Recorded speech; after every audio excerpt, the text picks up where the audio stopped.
Olá, pessoal! Vamos revisar hoje o que nós estudamos sobre o romantismo. Bom, primeiro nós falamos do início do romantismo lá na Europa.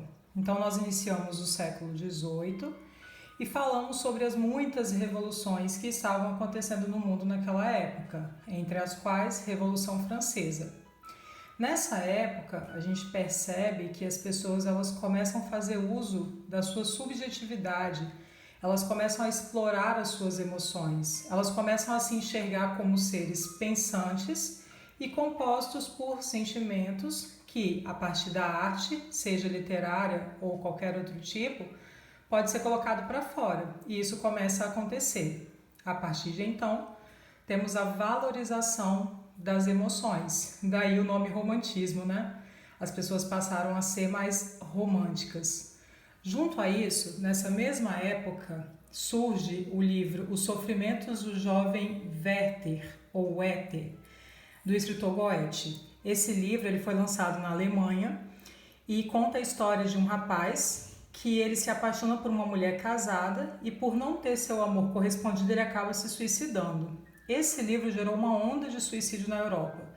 Durante 100 anos, jovens liam esse livro e acabavam se suicidando porque recebiam poucas influências naquela época, né? Nós não tínhamos poder midiático, os diálogos ainda eram precários, né? Diálogos com a família, diálogos com a escola, não era todo mundo que frequentava. Então, um simples livro era capaz de influenciar negativamente as pessoas a esse ponto. E aí a gente percebe mais uma vez a valorização das emoções, só que a gente percebe que essa valorização ela era exagerada. E é isso que vai acontecer no romantismo. Bom, a partir daqui a gente tem a chegada do romantismo em Portugal. Nós sabemos que, como o Brasil era colônia, tudo acontecia primeiro em Portugal para depois acontecer aqui no Brasil. Mas como eu tenho percebido e falei com vocês, né? Pouca tendência de que os escritores do romantismo português sejam explorados no Enem, eu não vou abordá-los aqui com vocês agora, mas nada impede que vocês façam uma pesquisa sobre isso. Bom, romantismo no Brasil. Em 1807, a família real vem para o Brasil. Vem porque quer? Vem feliz? Sabemos que não.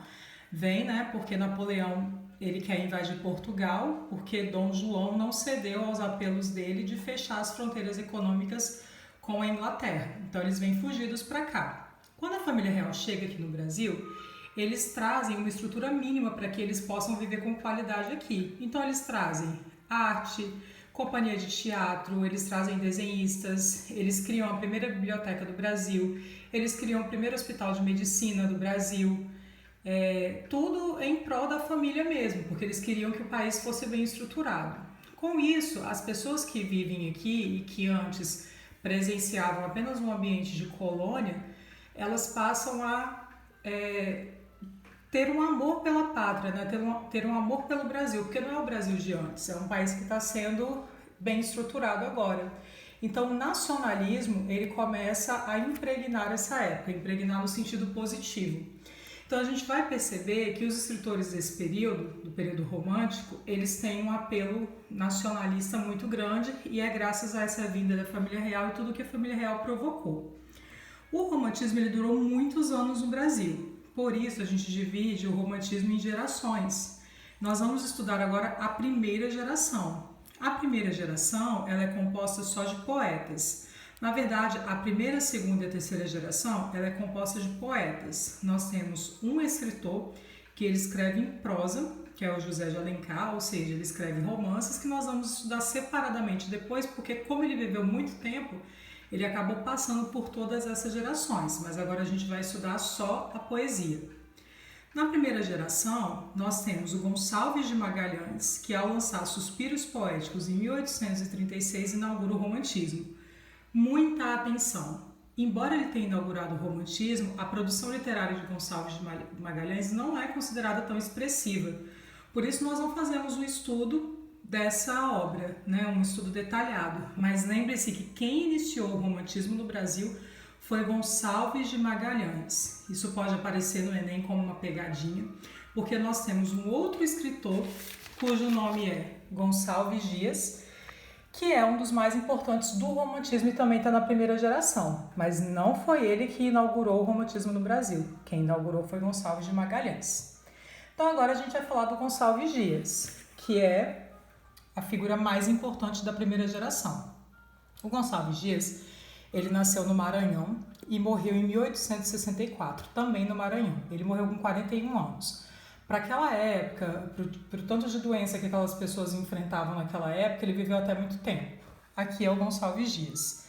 Ele era considerado um bom partido naquela época, as mulheres achavam ele muito bonito, ele era um homem muito estudioso, fez faculdade de Direito em Coimbra, em Portugal, ele deu aula em vários lugares importantes, então assim, ele não era rico, mas ele era um intelectual. E eu tô falando isso porque a sociedade daquela época se importava muito com isso, tá? Só lembrando aqui que o Gonçalves Dias, ele morreu no naufrágio, enquanto ele estava viajando de barco pro Maranhão, de navio, né? Bom, a poesia de Gonçalves Dias, ela se divide em 3 tipos. É importante falar que, sendo da primeira geração e sendo bastante influenciado pela cultura nacionalista que estava sendo explorada na época, Gonçalves Dias ele sempre vai trabalhar muito com essa expressividade que a gente chama tanto de nacionalista quanto de ufanista, que é esse amor à pátria. E para isso ele vai enaltecer nas suas obras alguns símbolos, né, dessa pátria, como o índio, a natureza, a beleza exuberante. Na poesia nacionalista, o exemplo mais significativo que nós temos é a Canção do Exílio. Minha terra tem palmeiras, onde canta o sabiá, as aves que aqui gorjeiam, não gorjeiam como lá. Esse poema virou um símbolo, né? Aqui eu trouxe só um trecho para vocês. Virou um símbolo, virou propaganda. Várias pessoas conhecem esse poema, porque o Gonçalves Dias ele está cantando o Brasil. Ele fez esse poema no momento que ele estava em Portugal, estudando e sentiu saudade do Brasil. Ele estava no alto exílio.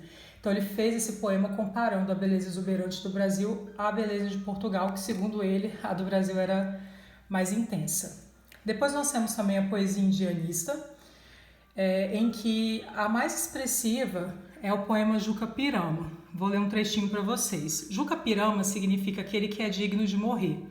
Ele conta a história de um índio da tribo Tupi que é capturado por índios da tribo Aimorés, e aí eles vão fazer um ritual de antropofagismo, né? Vão comer a carne desse índio, mas como ele chora, ele se mostra amedrontado, eles desistem porque eles têm medo de comer aquela carne e se tornarem covardes como ele. Quando esse índio volta para casa e conta para o seu pai, que é um guerreiro, que isso aconteceu, o pai dele se sente muito humilhado e volta para a tribo para que sim, ele seja devorado pelos índios em sinal de bravura, né? Então mostra um pouco dos rituais da época e dos costumes também.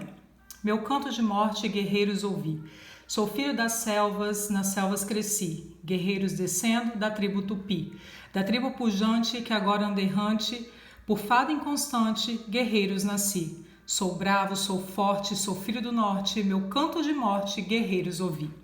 Quando a gente começa a ler esse poema é até difícil parar, porque o poema é muito cantado, é muito musicado, é uma obra-prima esse poema.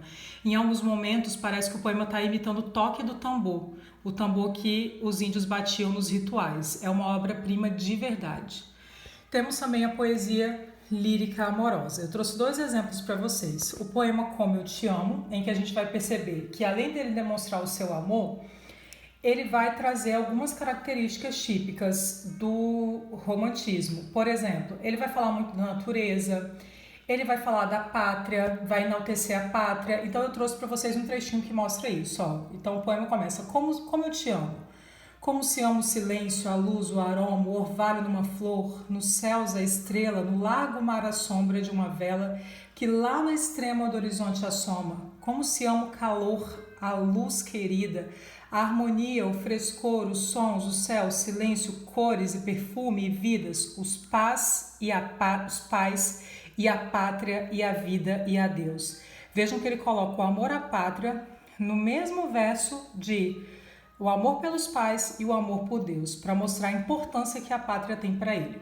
Mas, sem dúvida, o mais famoso poema lírico amoroso de Gonçalves Dias é Ainda Uma Vez a Deus, que ele fez para essa moça aqui, ó, Ana Amélia, que era o amor da sua vida, e com quem ele não pôde se relacionar, porque ele tinha 23 anos e ela tinha 14 e ele era mestiço e a família dela achava que seria uma desonra ela se casar com um homem mestiço.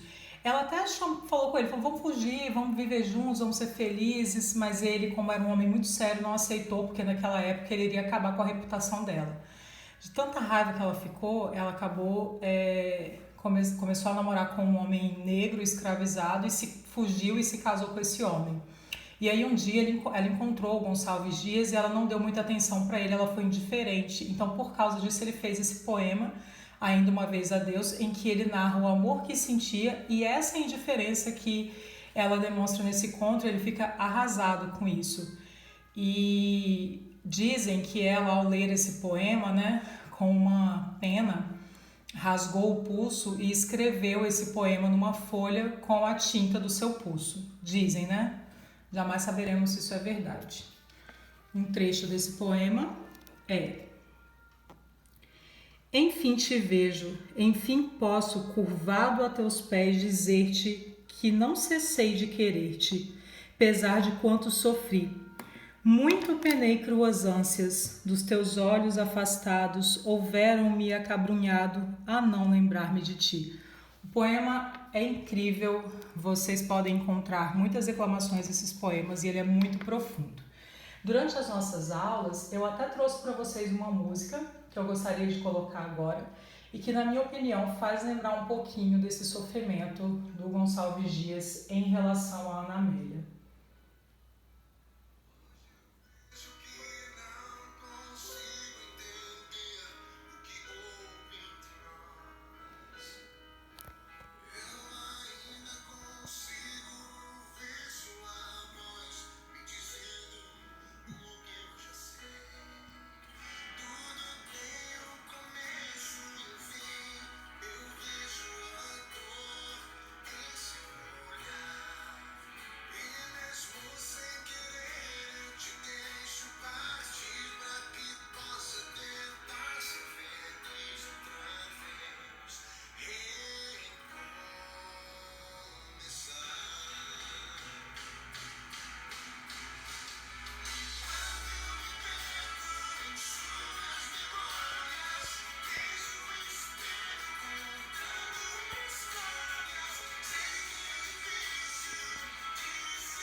A música Memórias, a banda malta, né? A letra lembra um pouquinho desse sofrimento que Gonçalves Dias viveu. Bom, o nosso resumo termina aqui. Espero que vocês tenham gostado dessa aulinha de hoje e fiquem com Deus. Beijão!